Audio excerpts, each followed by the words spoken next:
Start with comments from Coach.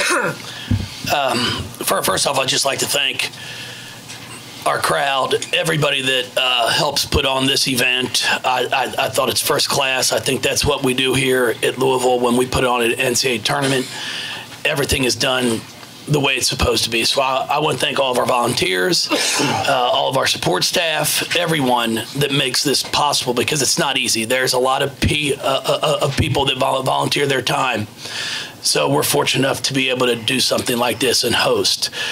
So I'd like to start off thanking them. And then I'd like to thank our crowd. What an absolutely just a wonderful, wonderful crowd we had today, especially with our men playing here at 6:30. To get 8,000 to come out, and they were loud. They were into the game.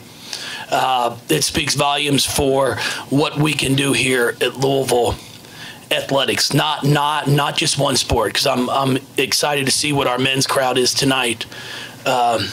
For when our men play, to be able to compare and go, hey, our men may have had 10, 12, 13,000, and we get 8. That's a lot of people rolling through one day to watch 2 basketball games. And then I'd just have to congratulate Marquette in their team. I mean, we knew going into the game that they can score with the best of them. And Blockton just absolutely, she put on a show tonight. To drop 34, 5 assists, one turnover. I mean, we really didn't have an answer for her. We tried to double her at times. We tried to do whatever we could. But she played great. I thought we did do a very good job on Heidemann. She was one that I was worried about, but we did a very nice job at contesting shots early and making it difficult for her to score. It's a ball club that's very talented.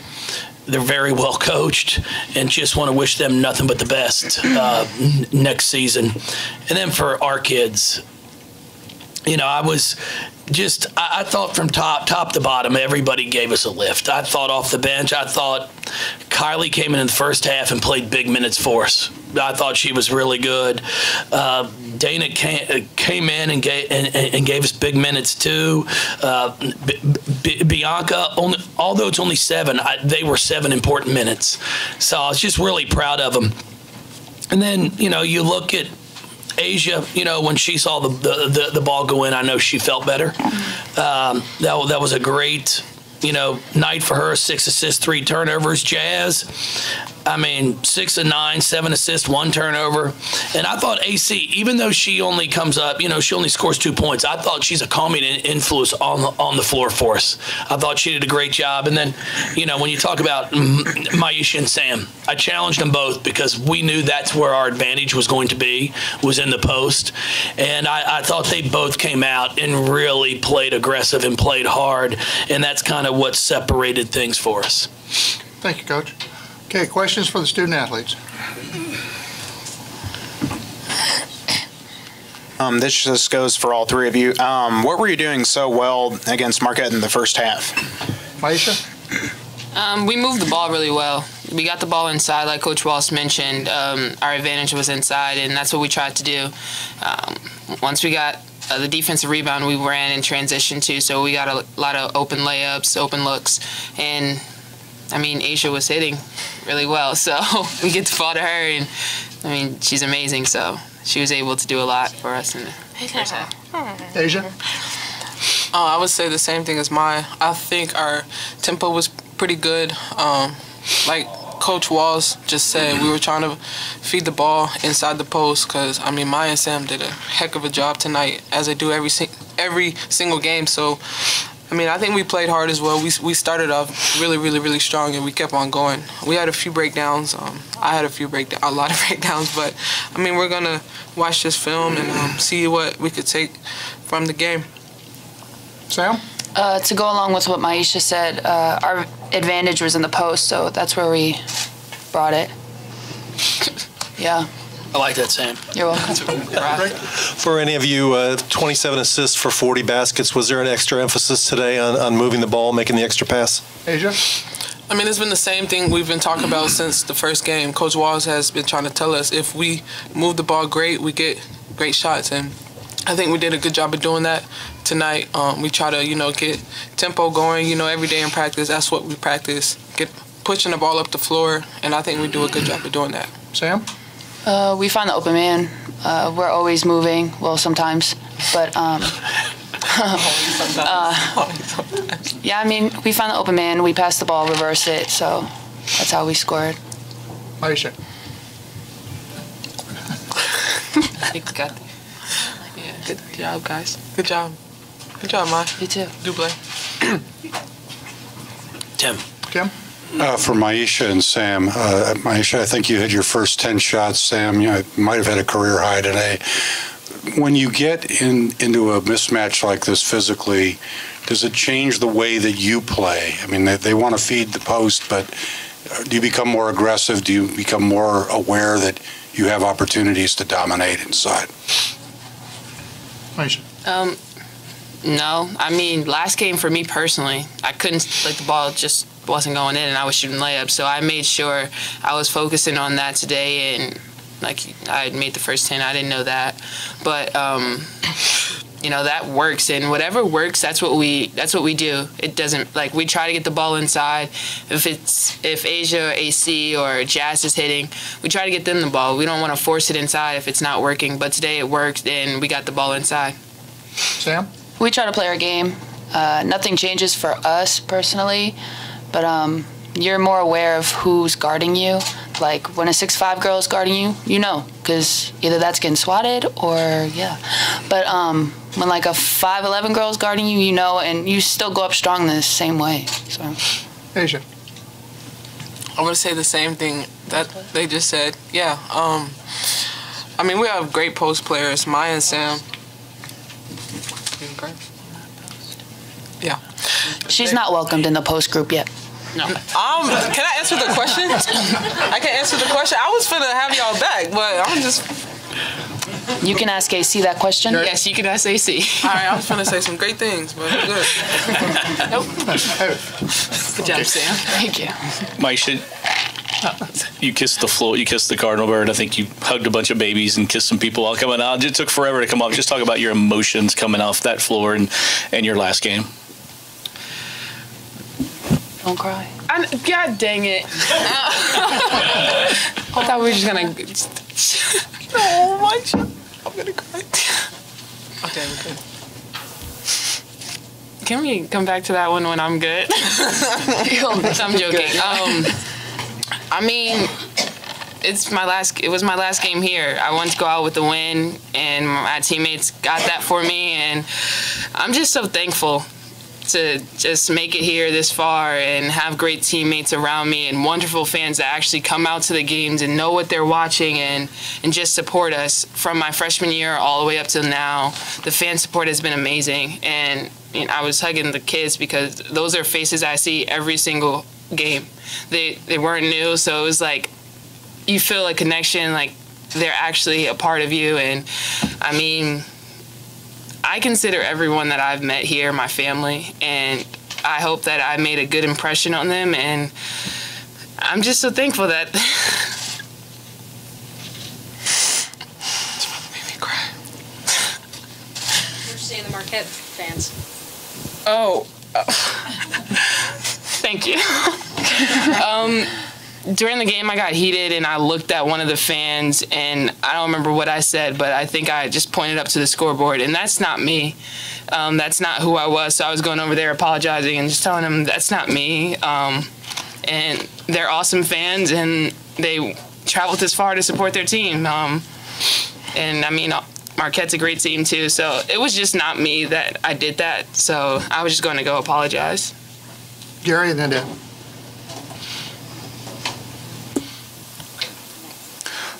Sam, Coach was saying that he was concerned about Heidemann and really shutting her down.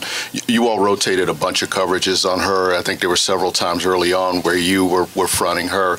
Was that something you felt like you all had to do to really kind of confuse her and not let her think that it was going to be a guard on her, and maybe that kind of shook them up in other ways? I don't think it was about confusing. It was just about making sure she does not score, because she had 32 last game. So that was our main worry. We were trying to make other people beat us. But no, it wasn't to confuse her. I mean, we just switched on to her and then a big head of guard. That's sometimes scary, but because you don't want to like get crossed up or anything. But yeah, it wasn't too bad. Did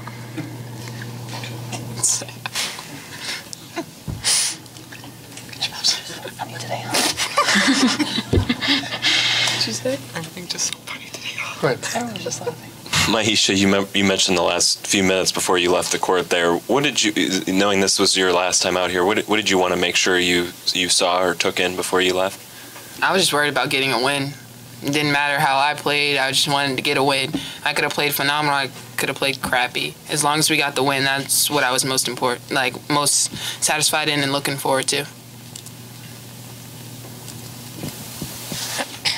Danielle. Danielle? Sorry, I forgot my question for a second. Danielle Lerner, Courier-Journal. For all three of you, you guys, the last couple games of the regular season and in the ACC tournament, were kind of getting off to some slow starts. Was it a relief today that you kind of just came out right away and were able to put some distance between yourselves? Asia? I wouldn't say relief. I just think, it's one game and done from here on out. So we just got to come out, and stay on top and just keep on going forward. So that's what we were trying to do today. We knew we had a great ball team in front of us, well-coached team. They have a great coach. They have great players all across their team. So we knew we had to come out strong, and that's what we did. Sam? It's not really a relief. It's like kind of just getting back to where we started in the beginning of the year. Just knowing that it's still there, that we didn't lose it. So I wouldn't say it was much of a relief. We just got to stay that way because we ended bad today. Yeah. And Myisha? Yeah, I like what they were saying. Yeah. Good answer. Okay, thank you, ladies. Thank you. Thank you.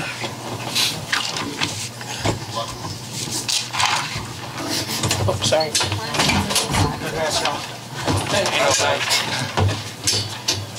Okay, questions for Coach? That's easy. Tim? Jeff, you touched on this earlier about trying to get the ball inside. It's not rocket science, obviously, when you have that kind of size differential. Is that pretty standard, or is anything different about today versus other games where you had a physical advantage? Well, I thought we were a lot more patient. And it's not, you go to the Arizona men's game, they had significant advantage in the paint, but had a hard time throwing it in because, they were collapsing in on their big guy. So teams do different things. Even though you have size advantage, it doesn't always make it easy throwing the ball in there. But I thought we did a great job of reversing it. Instead of trying to throw it in off the first pass, we got the ball worked around, so then the defense had to shift. And when you can get them to shift, then you've got a better opportunity to do a little high-low and throw it in.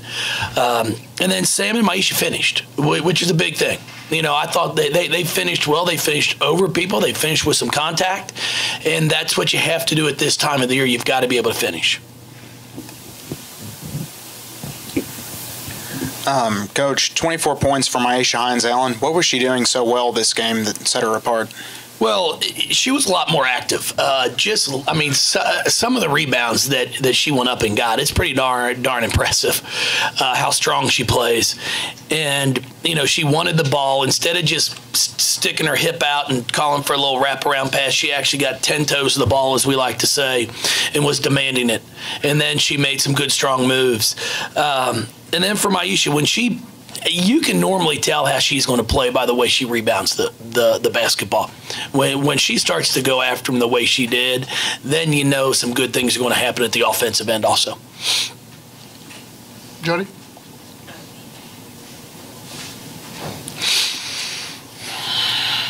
Jeff, I know you knew Asia could do it again at some point, but when that first three went in and she looked like she took a deep breath, what was your thoughts? I think it was her second shot and she was 2 for 2. Yeah, no, there was no question. I just kept talking to her the past 2 weeks. It's what you do, babe. You play basketball. Stop worrying about making every shot. I'm trying to get them all to understand that if you made every shot, it'd be a tie game, and then they wouldn't need coaches. So, like, I appreciate when they miss a couple, you know, because then it's called job security. You know, if you think about it, you made it every single shot. Why pay anybody to coach? You know, so like I told him, when you miss, I'm clapping. Just don't miss too many of them. So I tried to make her, you know, you got to laugh. It's a game of basketball. Now, it's what we do. It's our livelihood. There's no question about it. But at the same time, you've got to be able to make it fun for the kids. And that's what we try and do. Now, we work hard, but I'm as sarcastic as probably any coach out there. I want them to be able to laugh. I think laughter is a key to success. If you can't laugh at yourself, who can you laugh at? And I think it calms them down. It gives them a little peace. And I was just really, really pleased that she came out with the confidence that she did today. Gary? Jeff, what did you think about your defensive pressure initially? I think you got, I guess the first basket came off of a steal and a turnover, and then, you know, there were some other pokes away inside that really led to easy chances. I mean, obviously that was a focus for you, but, you know, how pleased were you with that execution? I was really pleased. I thought Jazz came out right there off the get-go and disrupted a handoff and got her hand in it. Boom, then it goes down for a layup. Now, we only turned them over 7 times. So we ended up with 9 points off turnovers. They had 10. But what I thought we did defensively in the first half was we contested shots. We made it difficult. There weren't easy looks for them. And that's what we had talked about. We had to do everything we could to make it difficult for Heidemann to score and Blockton to score. And I thought we did that in the first half. Now, Blockton put on a clinic there in the second half. She was very, very impressive. Danielle? Oh, go ahead. Go ahead, and then Danielle. Coach, improving and peaking at the right time is this time of year is always tantamount of importance, of course. But today you had 4 players in double figures, 5 with 3 assists or more. You out rebounded them 42-26, shot 63%. What do you say at halftime or even after the game to continue the momentum on the uptick? Well, I challenged him at halftime because I knew Marquette would not quit. This is a ball club that's got too much fight in them. And they came out in the third quarter and showed that. We just did not come out defensively with the same intensity. I think we gave up 3 straight layups in transition. Now, we scored, but that was not the goal, to just trade baskets. And I thought Kylie Shook with 4 blocks was big for us today. So, you know, we challenged them, especially after the game. I talked to them that we have to get in this gym here tomorrow and watch some film and just talk about our passing. And it was bad. You know, we threw it to them quite often, which, you know, we just got sloppy. And those are things that we have to address and take care of. So whoever we play next, when they press, we're prepared for it. Because when we did make the right decision in a hard cut, we ended up with 21 fast break points, and a lot of it came from attacking their press. Danielle? When these 3 especially who are up here are playing like they did tonight, do you feel like, you know, you guys are kind of unbeatable? Well, I wouldn't say that. I think we're pretty good. Because if you want to be, you know, I worked for Paul Sandiford for 6 years, a gentleman that should be in our women's basketball hall of fame if we can figure things out from that end of it. I mean, he only played in 3 Final Fours and 1 national championship game, but we can't. Hopefully, we can get a little smarter and get him in. But he always told me, if you want to be a good team, you have to have 2 players every night. You know what they're going to do. Like, you don't even have to look at the stat sheet. You know what you're going to do. You want to be a really good team, you got to have 3 of them. You want to be special, you got to have 4. And if you want to be great, you got to have 5. And right now, we're at a point, we played tonight where 5 of them showed up. Even though on the stat sheet, Erica Carter comes up with 2 points, but she controlled the tempo. She did a great job for us. Jazz goes 6 of 9, 7 assists and 1 turnover. And our bench, I'm telling you, our bench came in and did a good job. So you have to have 5. If you want to win a national championship and compete at that level, you got to have 5 show up. And now I know Asia feels better after this ball game tonight. Just kind of a weight lifted off of her. I know what Myisha can do. Sam's always the one thing I'll say about Sam. That kid, she competes as hard as anybody I've ever coached. She's on the ground more than anybody. She's just defensively, the kid's taken 38 or 39 charges on the year. So it's going to take all of them. If we all 5 show up and then our bench adds, then we have a chance to make a run. But from here on out, you're playing everybody good, just like tonight. If you have a bad night, you're going home. Hold it. And then you said towards the end of your speech that you missed the old Big East. Did this game bring back any memories of the conference? Oh, I told the Marquette fans, I thank them for coming down. They have a great ball club. And, we're very blessed to be in the ACC. There's no question about that. We have great games in and out. But, when you had Terry up there and, just go through the entire old Big East, that it was a battle. It was a battle, and it did remind me because we had great games up there. They had great games when they came down here. You knew every night it was going to be a fight. And I just commended Carolyn. I think she's done a remarkable job and has that program right back on the verge. And then where do you see this program probably a year from now? Pretty much all the players that they played were juniors. I didn't want to. I don't want to play them. I'll tell you that. I mean, not at all. They're really, really good. They sure are. Gary, last question for Gary. Going forward, Jeff, you look at these 2 games, fairly decisive. Where do you feel like this team took a step forward in this round, in these 2 rounds, and how much does that help you going into the regional? Well, we needed a game like this just to give a little confidence back, I think, offensively for Asia, for Jazz. I mean, we've been playing good basketball. To win the ACC tournament, it's not easy. They're great teams. We figured out a way to win 3 games in 3 days by a total of 10 points. And that's what prepares you for this. NC State, is battling Virginia Tech. I'm waiting to see how they can continue on in the NIT because it wouldn't surprise me if they win it. And then you've got Notre Dame. So our league has prepared us for anybody we're going to play. There's no question about that because we have a lot of teams that can play different styles of basketball. So no matter who we move on to and play next weekend, we're going to be able to compare them to somebody that we have played. Good. Thank you, Coach. Thank you.